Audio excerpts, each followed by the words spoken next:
السلام عليكم ورحمة الله وبركاته. أسرة كاملة داخل أكياس، جثث مأساة مروعة داخل شقة بمدينة نصر.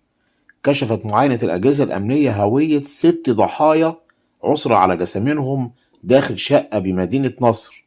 تبين بالفحص أنهم زوجان وطفلهما من الصومال، وخامس من نفس الدولة، والأخير مسن من إثيوبيا. نقلتهم مأمورية اسم ثالث مدينة نصر إلى مشرحة زينهم. مأمورية الاسم تلقت اخطار من إدارة شرطة النجدة بالعثور على جثث أفريقيين داخل شقة بالحي العاشر.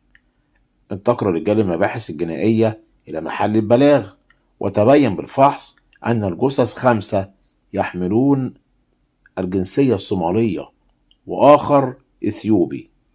الضحايا ال6 فارقوا الحياة اختناقا بالغاز، ونقلتهم الشرطة إلى المشرحة.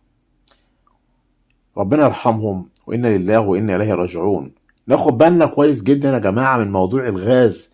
يعني لازم إن احنا نقفل محبس الغاز العمومي اللي عندنا، لو عندنا غاز طبيعي نقفله قبل ما ننام، لأن لما بيبقى الواحد نايم والغاز بيتصرف في الشقة ما بيقدرش إن هو يقوم يقفل الغاز أو هو يفصله، لأ، ده للأسف بيموت على طول وهو نايم، بيشم الغاز وهو نايم ويموت.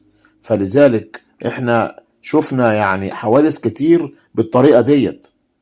ياما شفنا حوادث كتير جدا بالطريقة دي، ان عروسة وعريس ليلة دخلتهم اختنقوا بالغاز، أسرة كاملة بالغاز زي ما ادينا يعني شايفين النهاردة. لازم ان احنا قبل ما ننام نقفل الغاز العمومي. كذلك لو انت عندك انبوبة غاز لابد انك انت تقفلها برضو قبل ما تنام. يعني ناخد احتياطنا، وهنقول ايه غير لله الامر من قبل ومن بعد. بشكركم جدا، بتمنى من حضراتكم الاشتراك في القناة، تفعيل زر الجرس، والسلام عليكم ورحمة الله تعالى وبركاته.